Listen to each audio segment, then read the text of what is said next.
I'm William Deveneau, and welcome to the Estate Planning Show, a show to help you learn more about estate planning. The question I sometimes get is, what is a power of attorney? Power of attorney is a document that allows somebody to act as your agent in your place. Think of it as somebody basically just taking a wooden stick with a picture of your face on it and putting it in front of somebody else and just acting as if they were you. There's two main types of power of attorneys. There's just general, and then there's limited. The limited power of attorneys are limited to specific events or specific time frames. For example, if you were closing on a house and the other person that was buying it with you or selling it with you couldn't appear at the closing, you could provide a power of attorney to the person that could be there the ability to sign on your behalf so you don't have to show up. I've had this happen with husband and wives. The husband or wife, either one of them can't show up. They give a limited power of attorney for a short duration for a certain thing, which is transferring the real estate, and then the spouse signs power of attorney for the person so they don't have to show up. The other is just the general, which doesn't have a specific time frame limit on it. It's just a general power of attorney.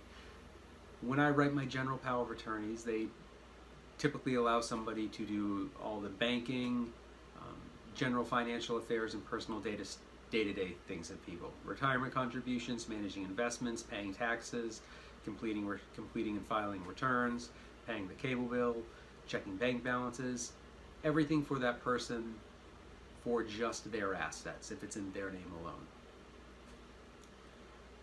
That would be just a general. And there are two types, kind of subtypes. Basically, it's more like the strength of the power of attorney, and that's durable and non-durable. Durable power of attorneys don't care if you become incapacitated or you lose the capacity to give a power of attorney. Because to give the power to act as you to somebody else, you have to have capacity. You have to be in your right mind. You have to know what you're doing. You can't be under duress. You have to be making the decision yourself for your own reasons.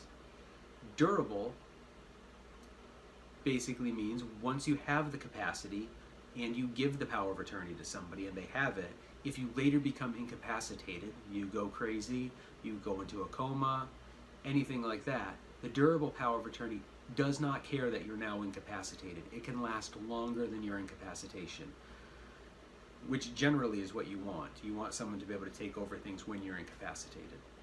A non-durable power of attorney is only in effect for the time when you have the capacity to give it. So for example, if you give power of attorney to somebody and then all of a sudden you get into a car accident, you have head injuries, you have brain swelling, the doctors decide, we're going to put you in a coma for a couple weeks to let the brain swelling go down.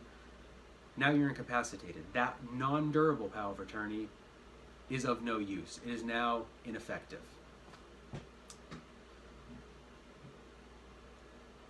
When is the power of attorney effective?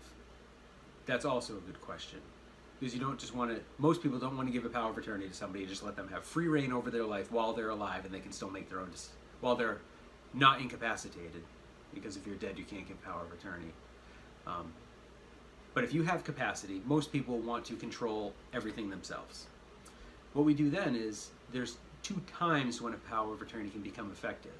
Either you write it so it immediately becomes effective, or you write it so it's a springing power of attorney, kind of like a superhero.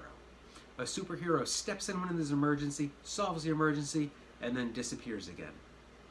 Kind of like Superman or Batman. Superman sees an emergency, gets in the phone booth, changes, solves the emergency, leaves, goes back to Clark Kent. The springing power of attorney is typically predicated on something happening. Typically it's incapacity.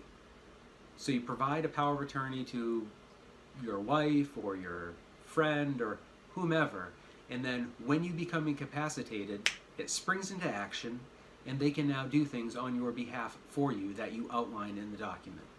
The moment you get that capacity back, the power of attorney dissolves and goes away because you have capacity again.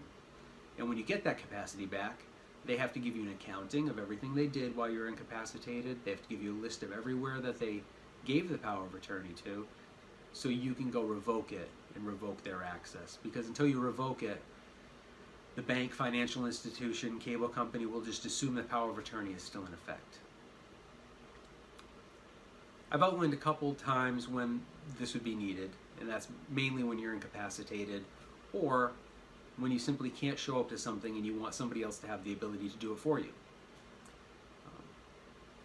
The power of attorneys I do typically are either, or actually they're both, they're the power of attorneys for financial affairs and daily day-to-day stuff, and then there's also the healthcare power of attorney. And the healthcare power of attorneys typically have living wills and advanced directives and things like that kind of all rolled into one. It makes it a little bit more effective. So what happens is when you're incapacitated and you can't make medical decisions for yourself, you name your friend or some trusted person, be it your spouse or whomever, as your healthcare power of attorney or healthcare proxy. In your time of incapacitation, they are now your agent and can help the doctors make healthcare decisions on your behalf. But part of that power of attorney is an advanced directive and living will, and basically outlines what you want done. And the agent is supposed to follow this document. In a future show, I'm going to get a little bit more in depth on the healthcare power of attorney because it's got a lot of moving parts to it, despite how simple it sounds.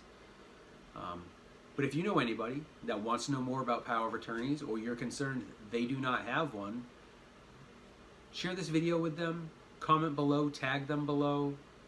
If you're watching this on YouTube, subscribe. If you think you need a power of attorney and you want me to help, feel free to reach out to me. My office, 802-442-9800, or you can go to my website, www.wcdesq.com. Thanks, have a great day.